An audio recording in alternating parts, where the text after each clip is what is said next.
ये थे परवेज़ नूर साहब। मैं हर साल की तरह इनसे भी 5 से 10 मिनट का वक्त जो मेरी तमाम रिवायत हैं उसको मैं बरकरार रखते हुए मैं ये चाहता हूँ कि सबसे पहले वाहिद जलालपुरी साहब का मजमूआ कलाम कुल्लियात नात का इजरा उस्ताजुल क़ुर्रा हाफिज़ुल क़ारी मोहम्मद ग़यासुद्दीन अशरफ़ी साहब के हाथों से होना है। तो मैं हज़रत से इल्तमास करूँगा कि हज़रत थोड़ी सी ज़हमत करें और स्टेज पर जितने भी हुफ़्फ़ाज़ और आलिम हैं मैं उनसे भी दरख्वास्त करूँगा कि वो हज़रत के साथ खड़े हो जाएँ ताकि इस किताब का इजरा हो जाए।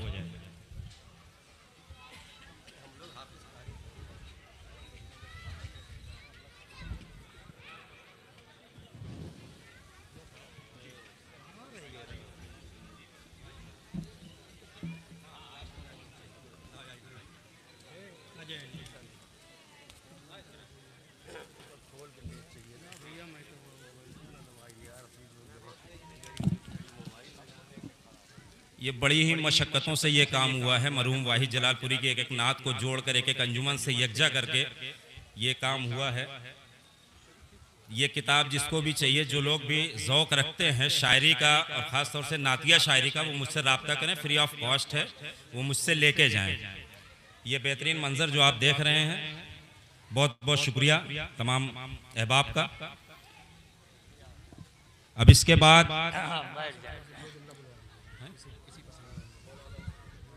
मैं मौलाना किस्मतुल्लाह साहब किस्मत सिकंदरपुरी से चाहूँगा कि इस किताब के बारे में सिर्फ 2 जुमले सामीन की नज़र कर दें। 4 जुमला बोल दीजिए।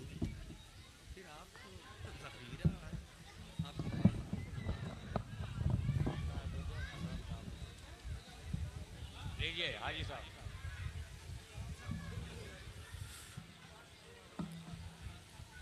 औज़ु बिल्लाहि मिनश शैतानिर रजीम। बिस्मिल्लाहिर रहमानिर रहीम। सदरे इजलास, नाज़िमे इजलास, शुरकाए इजलास, जलालपुर के जिंदा दिल सामईन, मैं बच्चों से गुजारिश करूंगा कि इस बात का ख्याल रखें कि जिस कौम के अंदर शऊर पैदा होता है उस कौम के अंदर से शोर निकल जाता है, और अगर किसी कौम के अंदर शोर है तो आप यकीन कर लें कि शऊर की कमी है। जहां जहां आप हजरात हैं, सिर्फ चंद जुमलों की जहमत दे रहा हूं, सुन लीजिए। बरगे हिना पे लिखता हूं मैं दर्दे दिल की बात, शायद के रफ्ता रफ्ता लगे दिल डुबा के हाथ। मरहूम अनवर जलालपुरी की किताब जब रोशनी के सफीर शाये हुई तो उन्होंने एक किताब मुझे नज़र करके कहा था कि मौलाना इस पे तबसरा कर दीजिएगा, और जब मैं जाने लगा तो उन्होंने एक जुमला कहा था, किसी ज़माने में उर्दू किताबें हाथों हाथ ली जाती थीं, लेकिन अब एक ज़माना यह आ गया है कि हाथों हाथ दी जाती है। ऐसे हालात में अगर कोई उर्दू किताब, वो भी सरकारे दो आलम सल्लल्लाहु अलैहि वसल्लम की नातिया शायरी से मुताल्लिक हो, अगर हमारे दरमियान तबात के मराहिल से गुजर कर पहुंचती है तो हमें इस अमल का खैर मकदम करना चाहिए। अहबाब मेरे घड़ी देख रहे होंगे कि मैं कुछ ज्यादा वक्त तो नहीं ले रहा हूं, लेकिन दिल की कैफियत 2-4 मिनट में बयान करना मैं जरूरी समझता हूं। वलूम दीनिया का सारा खजाना अरबी जबान में था, फिर अरबी जबान से वो खजाना मुंतकिल होकर के फारसी जबान में आया, और खुसूसन हिंदुस्तान और उसके पड़ोसी मुल्कों के लिए अब दीन समझने के लिए उर्दू जबान लाजमी और जरूरी है। आप में जितने हजरात बैठे हैं, अगर इसमें तज्जिया किया जाए तो अरबी जबान के माहिरीन शायद 2-3 लोग निकलें, फारसी जानने वाले भी शायद 1 ही 2 लोग निकलें, लेकिन उर्दू जबान जानने वाले हमारे दरमियान अभी भी तकरीबन 10% निकल सकते हैं। हमें इस तनासुब को बढ़ाना है और जबान को इसलिए हमको आगे बढ़ाना है कि इसी जबान के ताल्लुक से, इसी जबान के हवाले से हमें अपना दीन सीखना है। मैंने देखा है जिनके घरों में उर्दू जबान चली गई, उनके घरों से हमारे दीन की तहजीब चली गई।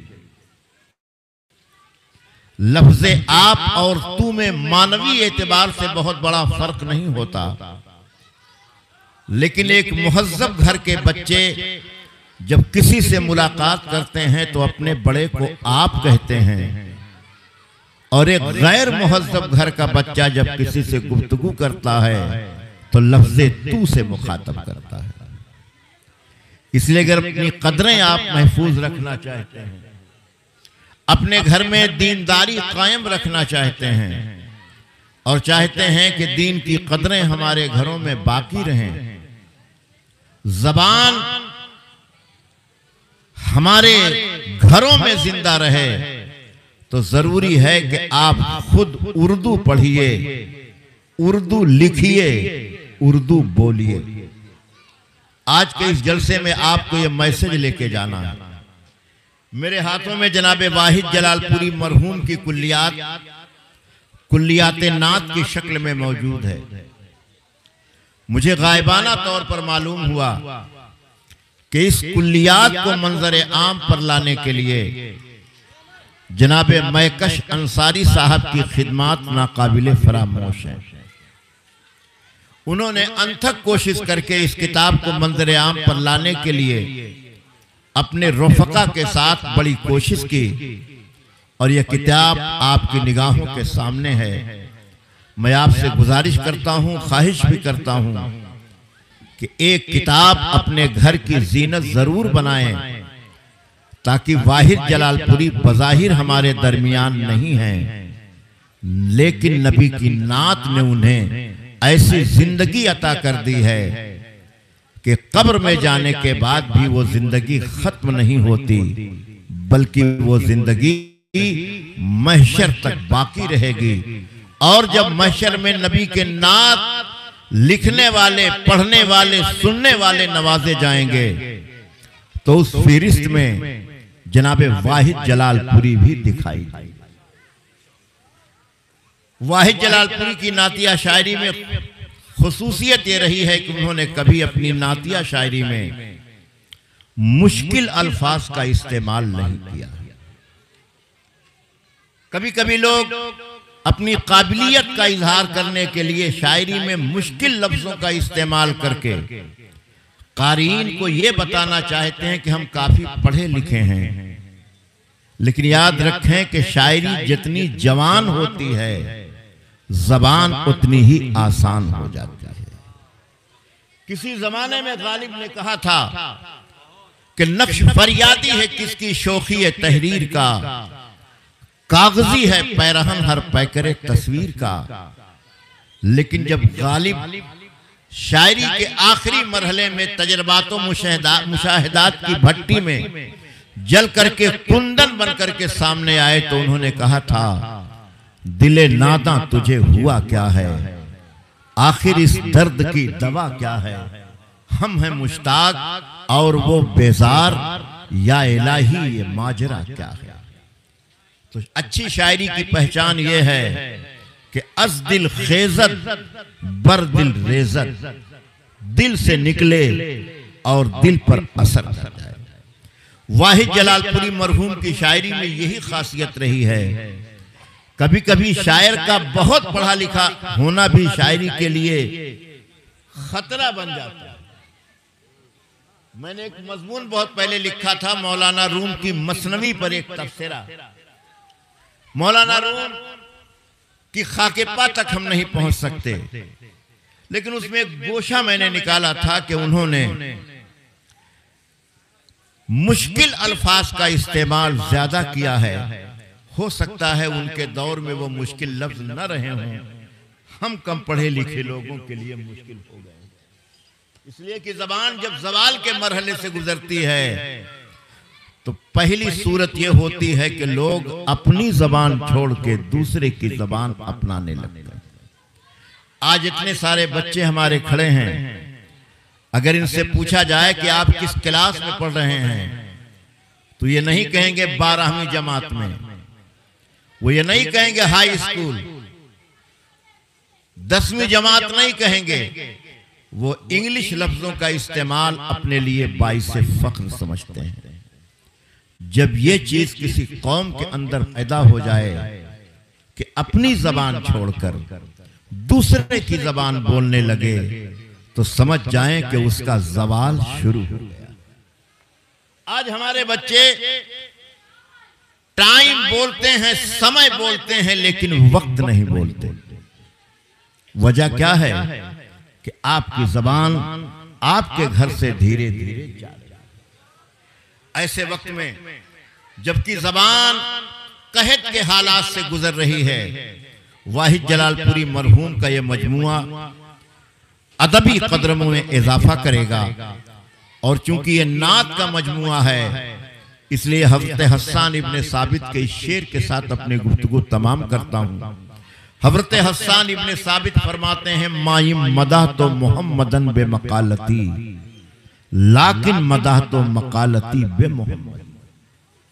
या रसूल अल्लाह, मैं अपने लफ्जों के जरिए आपकी तारीफ और तौसीफ बयान नहीं कर सकता, इसलिए कि मेरे लफ्जों का कद छोटा है, आपकी शान बड़ी है। बात सिर्फ इतनी सी है या रसूल अल्लाह, मेरे लफ्जों और मिसरों में जब आपका नाम आ जाता है तो आपके नाम की बरकत से मेरे मिसरों का कद ऊंचा हो जाता है। आप यहां बैठे हैं, अगर आप किसी सियासी मजलिस में बैठे होते तो आपकी वो शान बारगाह रिसालत में न होती। इस वक्त नात की महफिल में बैठे हैं, इसलिए फरिश्ते आपके ऊपर रहमतो अनवार की बारिश कर रहे हैं। मैं आखिर में गुजारिश करता हूं, कुल्लियात नात मोहतरम वाहिद जलालपुरी मरहूम की अपने घरों की जीनत बनाएं और जनाब मैकश अंसारी साहब और उनके तमाम रफ़का और वाहिद जलालपुरी साहब के तमाम साहबजादगान से मैं गुजारिश करता हूं कि इस किताब को वहां तक जरूर पहुंचाएं जिस घर में ये किताब पढ़ी जाए, ताकि उनकी रूह को इसका सवाब मिलता रहे। इन्हीं लफ्जों के साथ मैं अपनी गुफ्तगू तमाम करता हूं। यार जिंदा, सोहबत बाकी। अस्सलाम। जज़ाकल्लाह, बड़ी ही इल्मी गुफ्तगू फरमा रहे थे जनाब किस्मत सिकंदरपुरी साहब। मैं सिर्फ 5 मिनट मैं ये चाहता हूँ कि हाफिज़ कारी मोहम्मद गुलाम यासीन खान नूरी साहब तशरीफ लाएं और वो वाहिद जलालपुरी अवार्ड से मौलाना किस्मत सिकंदरपुरी साहब को नवाजें। कारी गुलाम यासीन खान नूरी साहब, साथ में डॉक्टर मोहम्मद फारूक साहब भी तशरीफ ले आए। सिर्फ 2 मिनट का लम्हा, उसके बाद बैरूनी अंजुमनों का जो सिलसिला वो आखिर तक 12:30-1 तक जो प्रोग्राम चलना है, मैं वाहिद जलालपुरी अवार्ड के लिए और अंजुमन गुलामाने रसूल के एक मेंबर यहाँ पर हैं, उनको भी एक अवार्ड देना है।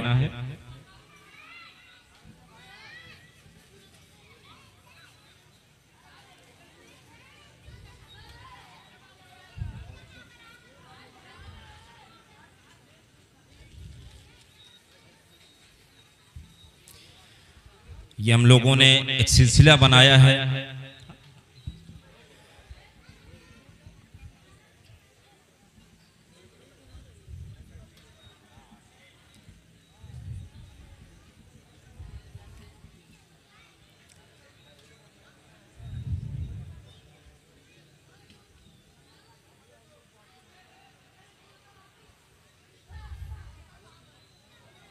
अब इसके बाद में अंजुमन गुलामाने रसूल फैज़ाबाद के मेंबर से दरख्वास्त करूंगा कि वो तशरीफ़ ले आए, बस आगे आ जाएं।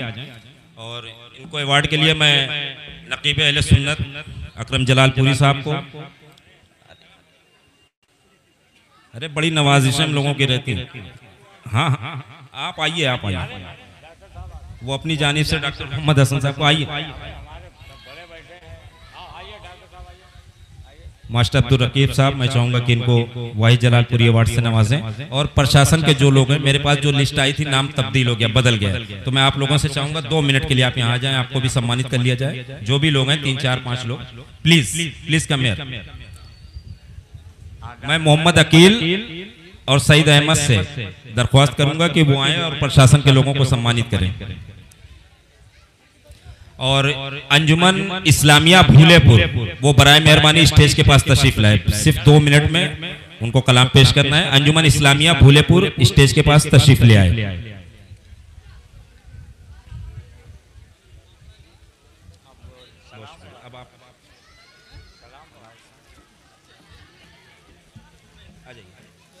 नीचे ही आ जाएं सर, शूज वगैरह निकालना पड़ेगा, अब आ जाएं। आप जो भी प्रशासन के लोग हैं प्लीज सर कम है। सईद अहमद और मोहम्मद अकील सज्जू,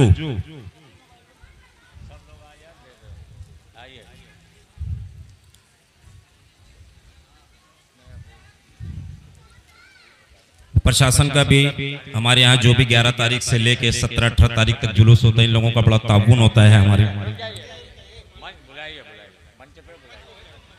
आ जाइए, आ जाइए।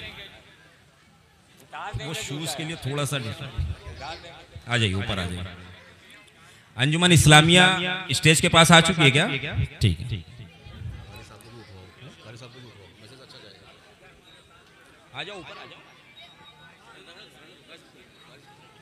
वो भी आ जाए।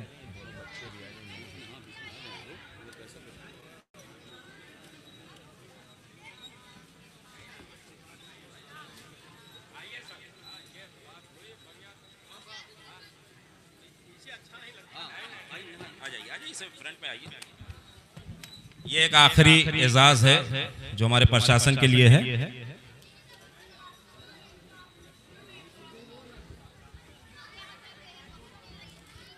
इन लोगों को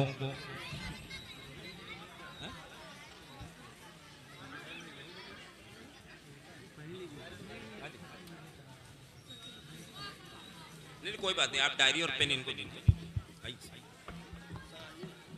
और इसके बाद बैरूनी अंजुमनों का सिलसिला, अब जितनी भी हमारी लिस्ट में 7-8 अंजुमन हैं वो सब बैरूनी हैं।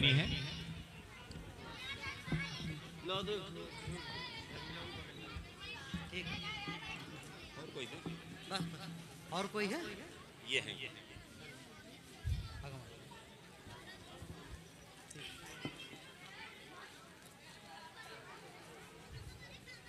बहुत शुक्रिया सर, हम आपके